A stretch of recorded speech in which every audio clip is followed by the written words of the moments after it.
Hey there. So today I got in a conversation with someone about DC Vertigo, and they were talking about just how bad things have been. And I was thinking, yeah, you had expectations out there where this was going to be pretty bad. But it is beyond that. It is so low. No one could have seen all of this coming. I mean, when you think about what you expected from DC Vertigo, I expected low sales, which that has pretty much maintained. You have had sales that have been lower than expected. I mean, there were people that were bragging about, say, Border Town selling out. That meant that it sold, as in shipped to LCSs, over 15,000 units. But by its third book, it wasn't shipping over 9,000. Now that, it's had plenty of problems besides that, which we'll talk about in just a minute. But those numbers, they were a little bit lower than even I expected with that. On top of that, I expected unprofessionalism. And I mean, really, when you look at some of the ways people comport themselves out, they're definitely not disappointing. I mean, when you see some of these people and you see the way that they act, yeah, they don't make you want to back their books. They basically turn the hobby into this niche thing. It becomes a smaller and smaller playing field, and you can see why. Now, every now and then, you'll have somebody that'll break that mold. I mean, Brian Hill, for example. I have to give him kudos when his book will come up here. I have not read the book, so I cannot say pro or con on the book, but I have to say that pro or con on the way that he has comported himself, I would actually pick that up. So he is an exception. It's sad that that is the exception rather than the other way around, where unprofessionalism is the exception. So when you look at titles out here, like I say, if you have the Brian Hill title, I was reading stuff like Solomon Kane and Conan, so I was not in the mood to read this, so I skipped it. I set it aside because I knew that I would be unfair about it, and I thought rather than reading it now, I'll come back to it later, so I reserve judgment on this. However, the writer on it has actually been very professional, and I have to give kudos. I've not looked at the other people on that, but the writer there, I have to say, has done well to put out fire after fire after fire. When you look at Border Town, these people, they were the opposite of that. I mean, when I saw Bond Villain and Villa Lobos already, I knew what kind of expectation to carry. We've seen these people go out, and they have handled themselves so unprofessionally. I mean, one of them went out and actually attacked Alterna while they were part of this. Just all kinds of insane things that come up that are just par for the course. Now, besides that, of course, you had all of the stuff with Eric Esquivel. I mean, not going in and covering everything. If you look at what transpired here, essentially, you had it revealed that the industry, there were people in it that knew that this guy was a serial sexual abuser, at least allegedly. I have to throw in allegedly there because you don't have proof that this stuff actually transpired. I do think that there was one thing that meets my burden of proof, but again, we're not talking about due process. Still, it killed that book. That book, it was over by issue 4. They've become fully refundable. I'm sure that will become a nightmare until itself. And apparently, when you make something fully refundable, a lot of comic shops, they'll just eat the cost. Why? Because it is a nightmare of a process too. But the last 2 books on this book, yeah, they're gone. So you don't have any more comic there to talk about. Now, when you're talking about goddess mode here, Zoe Quinn. I mean, Zoe Quinn right off the bat is going to be an issue. And then Robbie Rodriguez. Now, Robbie Rodriguez, he did something that, were it not for the revelations about Eric Esquivel, I would say would be the worst thing here. And considering what he did, what he did that came up, I have to say that the way that the comic industry responded to it was beyond absurd. This guy, he decided to go out and to expose himself. You know, this headline talks about him sending graphic images to Ethan Van Sciver. Basically, this guy decided that he would post pictures of his butthole and his penis. He would decide to put them out on social media, and that would somehow be okay. Now, when you think about that going out to thousands of people, were that done in real life? Yeah, that kind of stuff, that would put you behind bars. And if you were to put those in a direct message and send them to somebody, you know, if it were unsolicited, that would have been called sexual harassment. But somehow, in some way, because this guy sent that tag to Ethan Van Sciver, apparently there are people out there that will spin that as okay. I mean, I was just baffled by that when I saw it.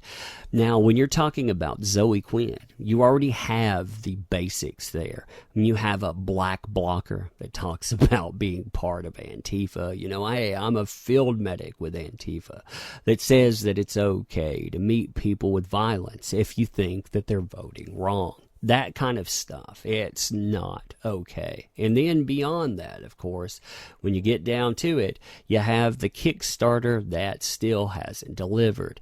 Now, this was finally announced after people started bringing it up as delayed. But, you know, it is well over a year plus now. I mean, it's actually going on its second year.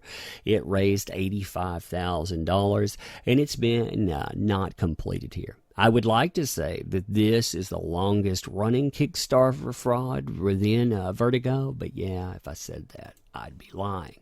Now, when you bring up other titles, Hex Wives, that is not a good title. I don't know anything about the main two people on there. And the colorist, it's amazing what colorists do. When they're people, they say they're underappreciated, and I have to agree. That is a position that is very underappreciated. But colorists these days, when you're noticing them, I think half of the time you notice them for all the wrong reasons. And I would say that that's one here. Now, high level, Rob Sheridan, yeah. I mean, I don't have anything good to say about Rob Sheridan. The first time that I saw him, actually saw him out there making comments like these kind of things, you know, calling people gaslighting racist dick stains because of politics and on, and then carrying that forward. When people would bring that up and say something about that not being professional, not perhaps being the best thing to associate with a brand when you're kicking off with, say, DC Vertigo, this guy, he liked to go off on his tangents about, hey, this is my personal and not my professional. You know, because your name being attached to that, yeah, that doesn't mean anything anymore. Apparently, people think that you can act like that, and apparently that's going to sell. But then again, when you're talking about projects that only sell, you know, under the, say, 10,000 unit ship line, I guess, you know, that doesn't mean anything anymore. And especially when you consider this. At that level, comic shops usually are moving between 40 and 50% of the product. So really, they're moving to consumers maybe 4,000 to 5,000 units in some utopian fantasy by number 3. Now, when you look at the other titles out there, this one has not come out yet, so I don't know anything about the people on it. And then when I look at this one, Richard Pace, man, I have to say, you know, if it weren't for Richard Pace, Zoe Quinn would actually have the biggest Kickstarter fraud. But yeah, Richard Pace, he said, you know what, why don't you go out? Why don't you hold my beer? Because here's something that's running up on its 5th year. Now, what's really sad about this, in March, this guy told people that he would actually be working on something. And there are people within comments still waiting, still thinking that maybe, just maybe, they might actually get a product. Now, when you're looking at this, I say that optimism, it's to be commended. But then again, you know, if someone said, hey, you want to put your money on something, 5 years after the fact, you probably won't have it. But hey, you might get something before, say, a decade's up. Would you do that? Would you really want to bet on that? I'm sure that every backer on there would actually ask for their money back. But unfortunately, I'm sure they would just be ignored. I mean, when you look at the comments out there, it's like people screaming into the void, asking why the heck someone wants to go and give the big comeuppance on Twitter, and yet they won't come in and they won't actually talk to people. I'm pretty patient. I would give people up to a year, but after that, man, I would not be happy. I would not be happy at all. So when you look at the projects there, that's it. That's your projects that were listed. So you tell me, I mean, what do you think about this? What do you think about DC Vertigo? What exactly do you think DC Vertigo, the people that put that together, what do you think they think about this whole endeavor? See, when I saw all of this advertised, what I think DC Vertigo was supposed to be was this push toward an untapped audience. They thought there was some unrealized potential out there, and they were going to show people that what for. They were going to reach out and they were going to grab that consumer group. Only that consumer group, it doesn't exist. It's not there. It doesn't buy comic books, and it doesn't want these wares. And well, the people that are out actually buying comic books, they don't seem to want them either. I mean, sure, there are people out there that'll tell you, yeah, I'm supporting this, but where is that in reality? Where exactly is that made manifest in numbers? Because those numbers, they say that's just some fantasy that's being spun on social media to tell you that this loud, minuscule percentage out there, they're basically selling something that's not true. But you tell me what you think. Also, if you like this kind of content, please consider supporting the channel. Like, subscribe.